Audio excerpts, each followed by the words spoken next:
Bueno, ¿qué tal? Buenos días a todos y a todas. Acá otra vez encontrándonos en el Prisma Oncológico. En esta oportunidad quise invitar a Antonella Igaldi. Ella es médica clínica, especialista en cuidados paliativos, instructora de mindfulness, y me interesaba entender y compartirles cómo incorporar este recurso hermoso al cuidado de los pacientes oncológicos. Entonces, Anto, te doy la palabra. ¿Cómo estás? Y presentarte y contarnos un poco quién sos y qué haces. Hola, Caro. Bueno, a todos, buen día, ¿cómo están? Espero poder compartirles de una manera, así que llegue de manera amable, todos un poquito lo que hago. Mi camino actual es una búsqueda, una construcción de un camino de vida. Soy, como ya dijiste, médica e instructora de mindfulness. Todo esto nació alrededor del 2020, en pandemia, con toda la incertidumbre que estábamos viviendo todos, y a eso sumado personalmente mucha sobrecarga laboral y también un duelo. Falleció mi papá en pandemia, entonces necesitaba herramientas, ayuda para poder gestionar mis emociones, para poder sostenerme en ese momento, y encontré y llegué a dos personas que son muy importantes para mí hoy, que me han acompañado mucho, que son Javi Candarle y Manu O'Connell, creadores de una cuenta de Instagram que se llama Somos Presencia Viva, y ellos ahí tenían vivos en plena pandemia que duraron muchos meses, 2 veces por semana. Nos juntábamos a practicar mindfulness durante media hora más o menos, y después un espacio de compartida. En ese Hermoso. momento conocí mindfulness, no tenía idea de qué se trataba, y bueno, después empecé a tomar cursos, talleres, participé en varios retiros, y hace 3 años empecé el instructorado de mindfulness con el deseo de empezar a compartirlo en mi vida profesional también, y un poco ofrecer esta ayuda a quienes estén pasando situaciones difíciles, procesos difíciles, que, bueno, que a mí me ayudó tanto, ¿no? Como esa mano que yo también tuve. Eh, Obviamente que siempre uno lo pasa por uno primero, antes de poder compartirlo. Y bueno, el año pasado terminé el instructorado, y también el año pasado, fines de 2024, eh, pasó como algo en mi vida profesional. Tomé una decisión como un poco bisagra, que fue renunciar al hospital que trabajaba en un servicio de cuidados paliativos. De vuelta, por múltiples factores, sentía mucha sobrecarga, eh, no me estaba cuidando como creía que necesitaba cuidarme, y también veía una distancia muy grande entre como la forma en la que yo cultivaba vivir, lo que estaba haciendo en mi vida, y el abordaje de los pacientes adentro del hospital. Lo intenté, como hice como algunas maniobras, por así decirlo. eh, no me sale la palabra, pero intenté no, como no llegar a la renuncia, sino poder realmente dar una oportunidad. Pero bueno, también de algún modo quizás el tiempo en ese lugar estaba como cumplido, y un lugar en el que estaba formando parte desde que casi que empecé la facultad, porque hice la UDH en ese hospital. O sea, me formé ahí, después volví a hacer paliativos, un recorrido muy largo y muy lindo. Eh, y bueno, y ahí creé, armé Latir Presente, mi Instagram, que es como bastante más que una cuenta de Instagram. De vuelta es como el resumen de un camino de vida, de cómo realmente elijo y quiero vivir. Y, y bueno, y poder integrar de ese modo lo que hago en la clínica a diario, en los cuidados paliativos y el mindfulness, para poder, de vuelta, ¿no? Como transmitir esta ayuda. Hermoso, me encantó. Siempre hay un camino, un proceso atrás del que elige este tipo de filosofías de vida, diría, más allá que son herramientas, creo que el mindfulness es una filosofía de vida. Anto, y para acercarnos justamente a alguien que está como vos, que no tiene, en su momento cuando empezaste, que no tenía ni idea qué era el mindfulness, ¿cómo nos podrías explicar qué es de manera sencilla el mindfulness? De manera como breve y con palabras que se puedan entender. Bueno, primero la definición de mindfulness es cultivar un estado de conciencia que surge de poder llevar la atención al momento presente con dos características, dos cualidades, que es de manera amable y lo menos enjuiciadora posible. Eh, Viene de una, está bueno, o sea, me gusta contar que viene de una palabra que es pali en sánscrito, que significa recordar. Y para que todos lo entendamos, ¿qué es ese recordar? Es recordar volver al presente. Por ejemplo, ahora que estamos hablando juntas y que ya mi cabeza me está diciendo, uy, no sé si estoy compartiendo lo que quiero compartir, o me estoy adelantando a los nervios que me da esta entrevista, es recordar que estoy acá en este momento y poder volver. Estoy frente a Caro, compartiendo, vuelvo a este momento. Eso es mindfulness. Eh, no sé, es algo más para agregar. Me gusta también como es bastante fácil verlo a mindfulness como un puente entre el momento en piloto automático que a veces vivimos, nuestra vida, en esa tarea constante de hacer y hacer sin mucho darnos cuenta, y el momento presente real. Entonces, cultivando con la herramienta de mindfulness mediante las prácticas, podemos como cruzar ese puente que siempre vamos a ir y volver, o sea, nunca vamos a poder estar en el momento presente todo el tiempo. Eh, pero bueno, que sea como más cerquita. Perfecto, me encantó lo del puente. Y Anton, los pacientes oncológicos, ¿no? Sabemos que son procesos muy complejos emocionalmente, tanto bueno para el paciente como para la familia.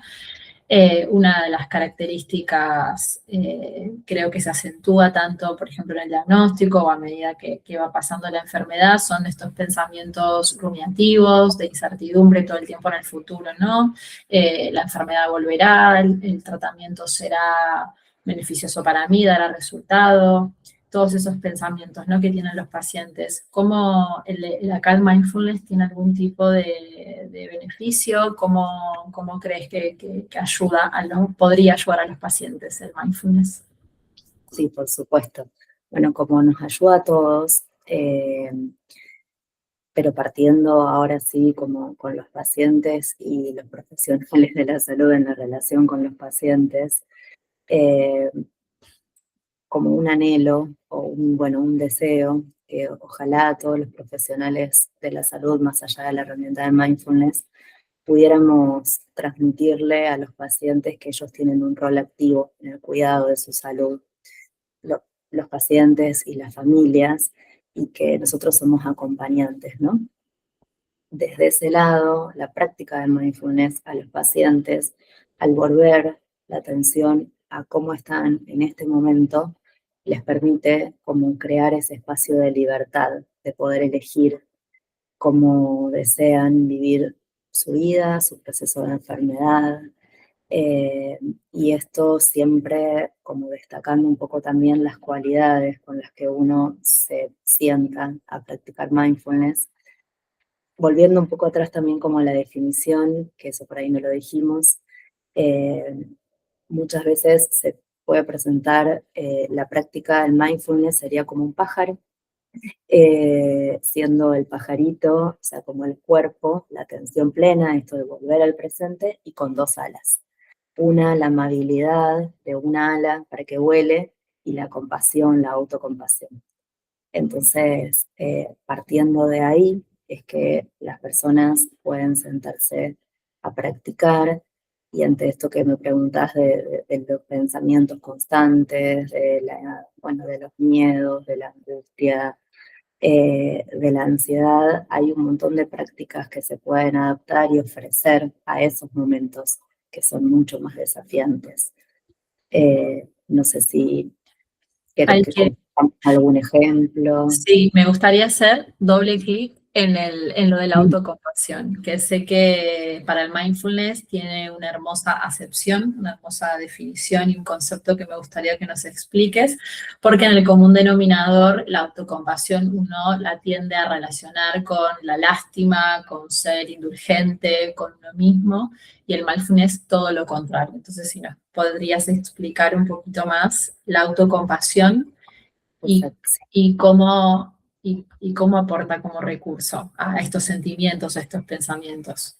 Está muy buena la aclaración porque además esto que decís de la lástima, se suman los cuidados paliativos en el medio también, que también muchas veces tienen como esa mirada errónea de que nosotros damos una caricia y se mete ahí también un poco la lástima. La compasión desde esta mirada, la compasión, es un movimiento del corazón ante la presencia de sufrimiento. Es un rostro del amor, de una cualidad del corazón, y sería llevar amor a un estado sufriente, con una determinación de aliviar ese sufrimiento. Y la autocompasión es ese mismo movimiento que nos surge espontáneamente de ayudar a otros que están sufriendo con nosotros mismos. Es como el movimiento del corazón para adentro, ¿no? Eh, Estoy sufriendo, me doy eso que necesito. Esa sería como simple, de manera simple, ¿no? Un poco la definición. Entender, perfecto. Y si uno o algún paciente, ¿no? Quisiera empezar a practicar esto que contamos y no sabe por dónde, no sabe cómo, ¿qué le podríamos compartir? Por ejemplo, si uno tiene que ir a un lugar a hacer mindfulness o es algo que uno puede hacer en su casa, por ejemplo. Bien, ahí hay como un punto para desarmar, porque por supuesto que es algo que uno puede hacer en su casa. Estoy diciendo que la definición es prestar atención al momento presente. Eh, bueno, se puede hacer en su casa, en todas partes, ¿cierto? Ujú. Caminando, eh, pero a veces hay un riesgo más en nuestros pacientes con tanta vulnerabilidad, de esto de tener tanto acceso a la información y a las redes, que muchas veces se ofrece por audios de YouTube, bueno, no es por desmerecer, ¿no? Pero que no se está ofreciendo realmente por personas capacitadas mindfulness. Eso por un lado. Y por el otro lado, el camino en soledad, eh, ante la presencia de tanto sufrimiento, no es como el que más yo recomendaría. Sí, siempre que alguien que esté como que tenga esta necesidad, que lo note y que tenga curiosidad, se pueda acercar a algún grupo. Esto, como conté yo al principio de Somos Presencia Viva, hay muchas cuentas de Instagram que todavía, de Instagram no, bueno, que todavía siguen juntándose a practicar mindfulness de manera así, una vez por semana, de manera libre. Y hay un poder en el ser sostenidos por un otro, en el acompañar y por más que no sean grupos específicos de pacientes, ¿no? En el acompañarnos, que es súper valioso. Y después, sí, obviamente se puede ir haciendo como el recorrido de quizás eh, tomar o no algún taller y bueno, y las prácticas formales e informales que se pueden ir adaptando para lo que le vaya pasando a esa persona. Bien. Y, por ejemplo, la meditación entra dentro de una de las prácticas del mindfulness. Para el que no tiene ni idea, ¿no? Que quizás en el inconsciente colectivo meditar es poner la mente en blanco y no pensar en nada, que sé que dista mucho y es muy diferente a eso.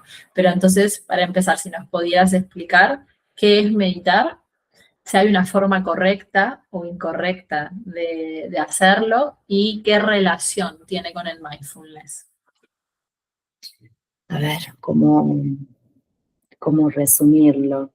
Hay como muchos mitos en torno al mindfulness que a veces como que se pegotean con otras áreas, con otras disciplinas, ¿no? Muchas personas piensan que es todo lo mismo, que, no sé, hacer yoga es lo mismo que mindfulness, que poner la mente en blanco, o hay otras ramas, no sé cómo decirlo, que incluyen la meditación y no son mindfulness. Mindfulness es más esta mirada de la vida que venimos compartiendo, ¿no? De este cultivar la conciencia y llevar atención, y poder llevar atención plena a lo que nos ocurre en cada momento. Está muy alejado de poner la mente en blanco, si bien la meditación como sí misma sería como la herramienta de la práctica que en mindfulness llamamos práctica formal. Ese sentarnos en la práctica formal de mindfulness, que puede ser sentado, puede ser parado, puede ser haciendo movimientos, pero como eso me tomo un momento, desconecto todo y me pongo a practicar, sería como lo que comúnmente llamamos meditación. Y el primer fundamento de la práctica de mindfulness es el cuerpo, y siempre se empieza por ¿cómo hago para llevar la atención al momento presente? ¿A dónde me anclo? Bueno, el ancla siempre se elige que sea el cuerpo. Habitualmente, como las prácticas de inicio, están en torno a prácticas concentrativas de un ancla que es la respiración, y entonces me siento y por un ratito, el que pueda, no es necesario prolongar en el tiempo ese rato, llevo mi atención a la respiración, al aire que entra y que sale de mi cuerpo.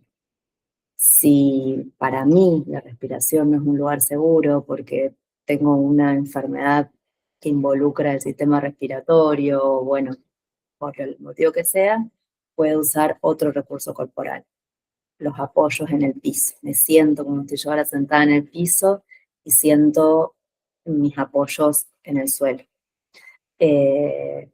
Bueno, y así, ¿no? Y la mente va a estar siempre yendo y viniendo en todo momento que yo esté practicando, contándome cosas, historias, van a estar esos pensamientos, y no se trata de que se vayan, sino de ser conscientes de que están y de que son pensamientos. Y el ejercicio es, vino un pensamiento, vuelvo a mi cuerpo, con infinita amabilidad, con mucha paciencia, vuelvo a empezar. Eso. Eso se me ocurre que también, ¿no? Al menos, a ver, corregime si no es real, que uno puede, esto que decís, ¿no? Anotarse, bueno, a un taller o involucrarse un poquito más en lo que es la práctica del mindfulness para después hacer del recurso, de la herramienta en realidad que uno considere que va más con uno, porque eso también es muy personal, y después llevarlo a terreno, ¿no? Que es la vida misma. Por ejemplo, tengo un par de pacientes que, bueno, que son quizás con las que más converso, por ejemplo, en el momento de la infusión de quimioterapia, de hacerse algún estudio, una resonancia que están mucho tiempo, con muchos ruidos, entonces también, y esto ahora nos vamos a meter en esto, cuando están con algún pico de dolor, muy importante, también ahí las prácticas de respiración consciente y de atención plena ayudan mucho a aliviar la carga de ansiedad que genera la situación. ¿Podrías contarnos, brindarnos así chiquito algún ejemplo de práctica que pudiera ser así beneficiosa para este tipo de situaciones? Sí, ahí quería ir. Eh, Hay como dos prácticas breves que se pueden aplicar mucho a todos los ejemplos que me estabas contando. Eh, a crisis de dolor, a momentos de miedo, como vos decís, antes de entrar a la quimio, antes de ir a hacerme un estudio, mientras me lo están haciendo. Eh, y las dos se tratan de llevar la atención, obviamente, y con la cualidad de la compasión que estábamos hablando. Hay una práctica muy cortita y sencilla que se llama stop, que yo me armé una propia regla porque me es como más sencillo así, y me ayuda a mí también trabajando, que o sea, las siglas serían paro. Estoy, por ejemplo, yendo a hacerme el estudio. Paro, observo qué me está pasando en el cuerpo.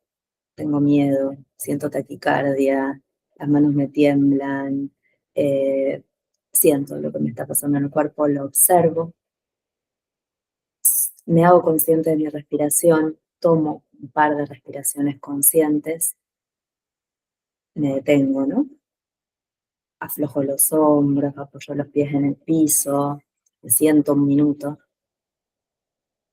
y luego entro al estudio. Ahí sigo. Muy similar a esa, hay una práctica que se llama RAIN, que muy, pero muy brevemente es más o menos lo mismo. Por ejemplo, tengo miedo, mucho miedo porque me van a entregar el estudio. Entonces, freno, me siento, reconozco mis emociones, estoy sintiendo miedo, lo permito y, fin, estoy sintiendo miedo. ¿Cómo lo siento en mi cuerpo? De vuelta al cuerpo, lo mismo que dije antes, agitación, corazón rápido, temblor, es eso. Y lo nutro. ¿Cómo lo nutro? Llevo amor, si puedo ofrecerme amor ahí. Me llevo una mano al pecho, me abrazo, me repito alguna frase que siento que me va a ayudar. Voy a estar bien, puedo estar con esto. Y bueno, y después sigo. Mm. Y en torno a eso, las prácticas breves de autocompasión también, que es muy similar. Me siento, soy consciente en dónde estoy, doy un par de respiraciones profundas, conecto con lo que me está pasando y me repito frases que me ayuden en ese momento, que sean amables. Y muchas veces ayuda esto de la mano al pecho, o sea, sentir mi propio calor sosteniéndome. Y cada uno obviamente va encontrando la forma que le lleve más amor a esa situación. Es toda una práctica interior, ir escuchando qué es lo que necesitamos. Y creo que hay algo muy sanador en conectar mente y cuerpo, ¿no? Bueno, y espíritu que está ahí, es como que engloba todas estas partes. Anto, con respecto al dolor, que es algo, es uno de los síntomas más frecuentes en nuestros pacientes. Es un dolor difícil, es un dolor difícil, es un dolor severo, son dolores complejos a nivel tratamiento, que implica de mucha medicación, medicación que tiene sus efectos secundarios. Eh, ¿El mindfulness tiene algún rol más allá del que ves en la práctica? Te pregunto si hay estudios científicos que respalden el mindfulness, bueno, como tratamiento no, como terapia complementaria de soporte, más allá de la medicina convencional. Sí, sí, hay muchos estudios. No me voy a poner a mencionar los estudios ahora, podemos quizás compartir algún link como para que quien esté viendo la entrevista y le interese como ver más la parte más científica, investigarlo. Eh, el dolor en cuidados paliativos, y bueno, y en todos, ¿no? Pero sobre todo en cuidados paliativos, el abordaje del dolor es multifactorial. Sabemos que no solamente nos duele el cuerpo, que no solamente el componente físico, sino que también es emocional, social, espiritual, y mindfulness se entrelaza para poder aliviar como no solo el dolor físico, que también hay estudios de eso, sino todas esas otras patitas del dolor. Lo que estábamos hablando, impacta en todos esos componentes. Por ejemplo, ante la presencia de pensamientos rumiantes, yo me detengo, practico un rato, llevo atención al momento presente, baja la rumiación baja un poco ese componente del dolor emocional. Eh, Disminuye, ayuda a regular las emociones, a disminuir esa cosa habitual de como que pueden ser esa sensación de catástrofe. Eh, Permite darse un tiempo cuando aparece la crisis de dolor para tomar como una respuesta. Tengo dolor, tomo el analgésico y ahora sé que tengo que esperar quizás un rato porque ese analgésico tiene un tiempo en hacer efecto. Eh, es como no salgo corriendo de ahí, sé que me duele, no puedo hacer otra cosa. Y bueno, y después obviamente que hay también factores fisiológicos en los que interviene el mindfulness con la regulación autonómica de la respiración, mecanismos neuronales que están implicados, redes cerebrales que están como entrelazadas y que se activan ante la práctica de mindfulness, pero bueno, eso ya sería como todo un capítulo para poder charlar quizás en otro momento. Sí, hay muchísimos estudios, yo leo mucho de eso de neurobiología y mindfulness y bueno, también meditación, yoga oncológico, hay estudios y esto es así, las redes neuronales cambian. Yo siempre digo que practicar mindfulness es para la mente como ir al gimnasio para el cuerpo. Uno la práctica, esto o sea, está comprobado que las redes neuronales se expanden, aumenta ¿no? Incluso la división neuronal. Entonces, ya cada vez bueno, es como cuando uno entrena el cuerpo, ¿no? Es más fácil. Uno al principio cuesta muchísimo, se distrae todo el tiempo, lo mismo que empezar, digo yo, el gimnasio no tiene ganas, se siente mal, pero hay un momento en que uno lo necesita, el cuerpo lo necesita y ya es un recurso y te hace sentir bien. El mindfulness para mí, un poquito a veces también eso, uno lo va haciendo un poco más sencillo el tema de la concentración, de la atención, y al menos a mí me sirve mucho como recurso cuando bueno, también tengo miedo, cuando tengo que informar, entrar a la habitación de un paciente en el hospital para hablar, ¿no? Quizás de final de vida, para sostener y acompañar muchas situaciones súper dolorosas en mi día a día. Lo que decís, el hecho ya de permitirse, ¿no? Primero, antes de entrar, yo lo hago antes de entrar a la puerta del paciente, ¿no? Viste, te transpiran las manos, estás como con la respiración cortita, y ya darte cuenta que algo está pasando, bueno, creo que el solamente de permitirle al cuerpo escucharlo, ya hay algo de ahí que se afloja, ¿no? Esto que decís que uno va con los hombros así, bueno, no sé, es así, vas así. Digo, bueno, no.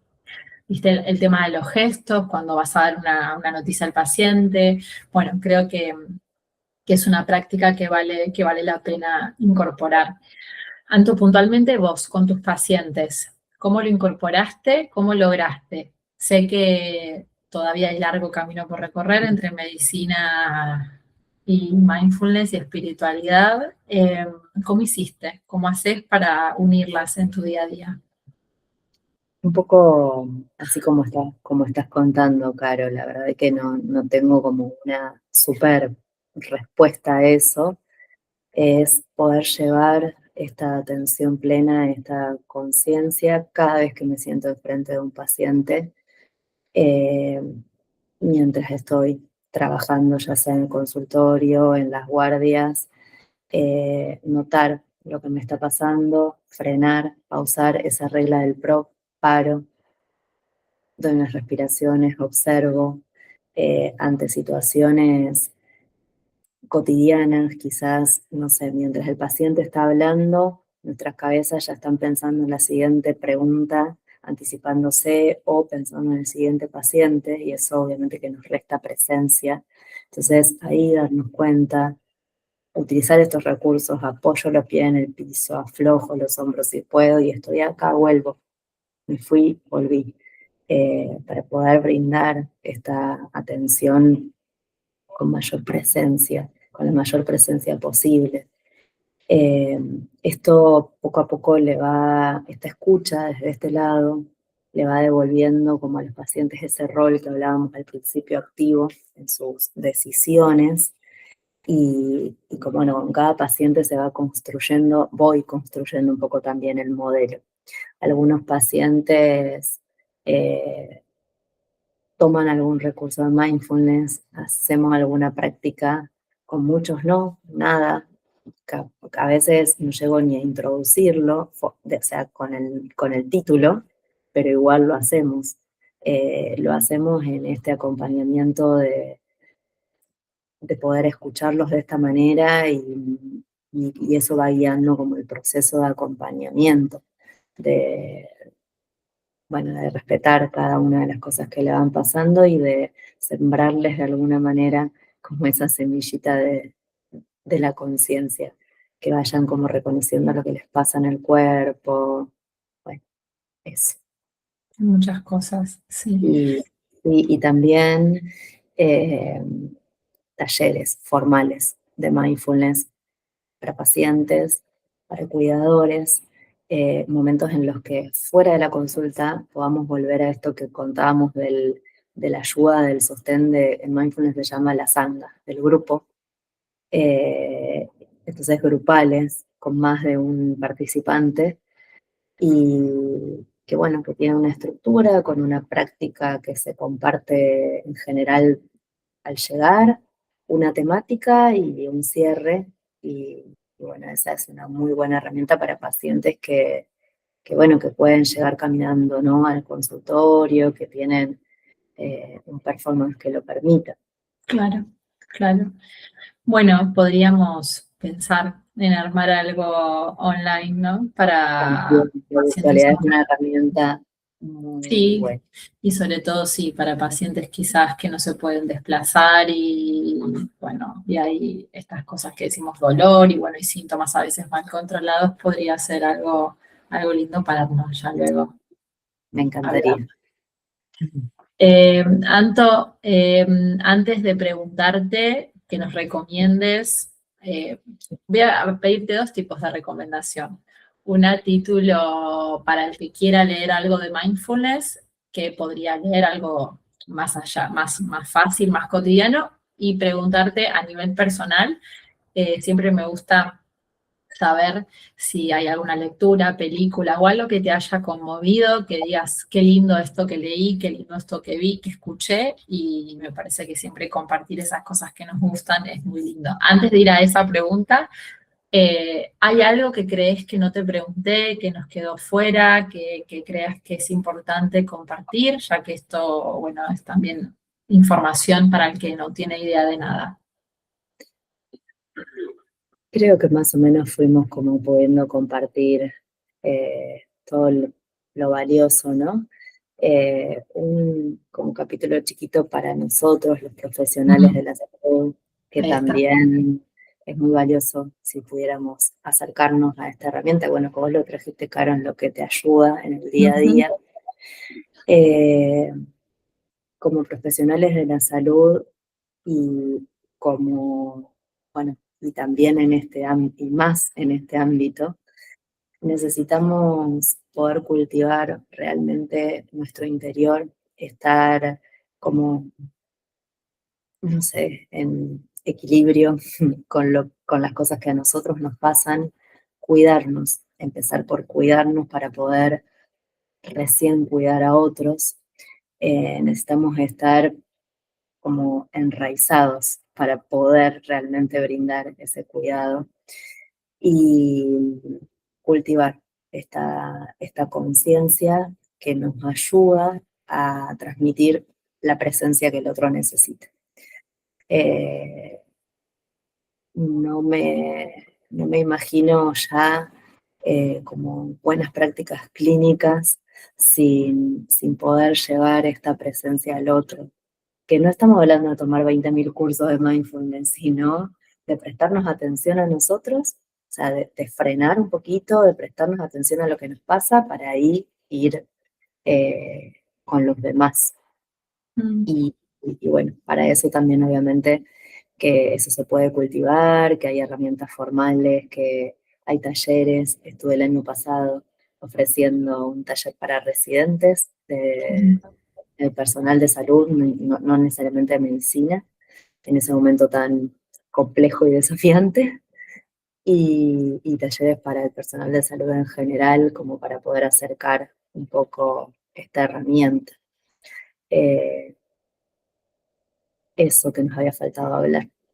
Sí, para esto te agrego dos cosas que con respecto a nosotros los profesionales de la salud, puntualmente yo también hice cuidados paliativos y bueno, a pesar de que yo ahora estoy en la planta de onco y hay una sala de paliativos, onco y paliativos es siempre muy fusionado y me sirvió mucho el mindfulness como práctica personal y de autodescubrimiento.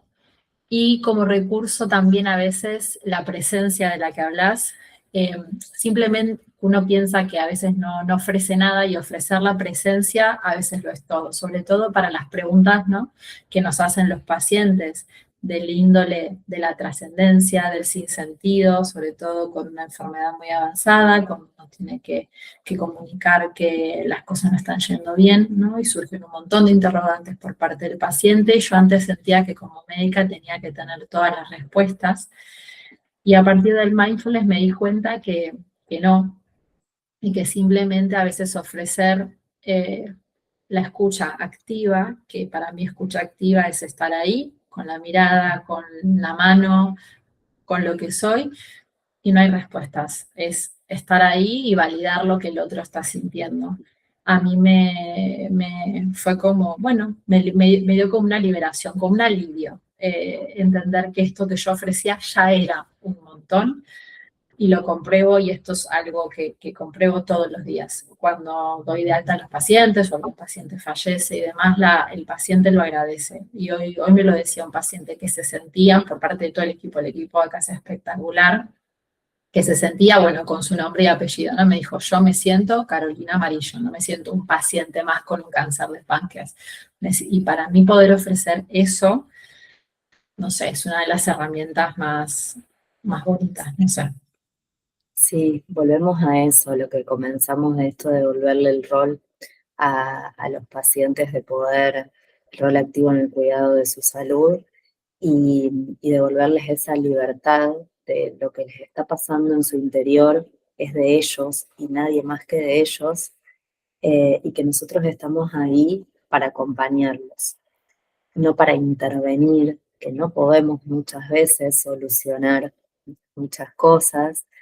eh, y esto de que decís, el paciente dijo, bueno, yo me sentí Anto Iraldi, es poder devolver esa dignidad y esa libertad, ¿no? De cada uno. Eh, Quería agregar otra cosa en torno a al ejemplo que trajiste, y ahora medio que se me fue. Eh, lo último, lo de la escucha activa, me parece que es como, en definición no es lo mismo, pero se trata de eso, ¿no? La presencia que veníamos hablando. La escucha activa, la presencia, es eso. Es eso, totalmente. Anto, y ahora sí, a las preguntas estas que te quería hacer al final, primero si nos puedes recomendar algo para el mindfulness, para el que quiera leer un Como poco, acá hay y un montón de todos mis libritos, pero bueno, me elegí encanta. uno. Y Eh, después algo que te guste a vos, que nos quieras compartir.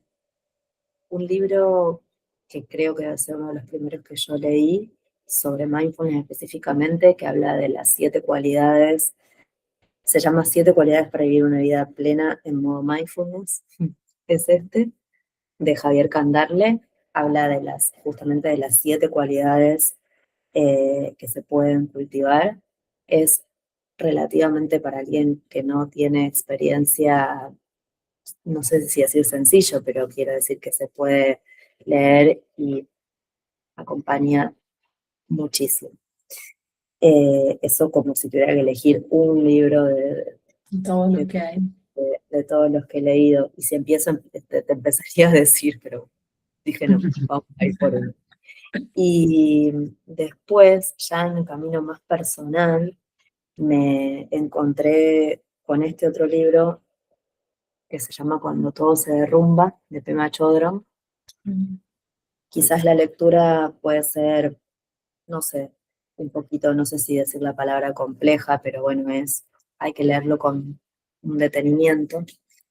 Y hoy lo abrí, hacía mucho que no lo abría, y justamente como repasando que quería compartirles en la entrevista, y abrí un capítulo que se llama Desesperanza y Muerte.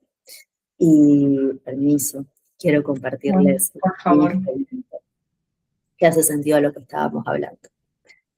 Dice, si estamos dispuestos a renunciar a la esperanza de que la inseguridad y el dolor pueden ser exterminados, entonces podemos reunir el coraje de relajarnos en nuestra situación sabiendo que no podemos aferrarnos a nada. Y este es el primer paso del camino. Hermoso.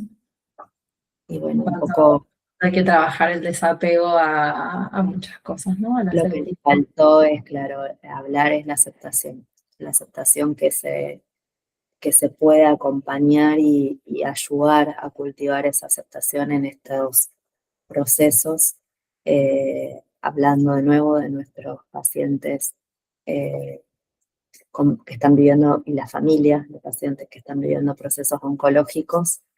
Y bueno, hay muchas cosas que simplemente no están en nuestras manos cambiar. eh, la impermanencia. Y bueno, es. Mira, tenés 2 minutos más y como es mi entrevista, voy a hacer otra más, otra pregunta más, eh, porque a veces me cuesta explicarlo.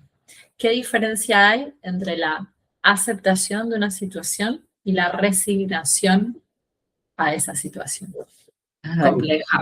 no sé si es compleja, pero bueno, sí, así como empezamos con la compasión y la pena, que a veces como que están como parecen asociados, eh, ¿cómo decírtelo? Que aceptar no es resignar.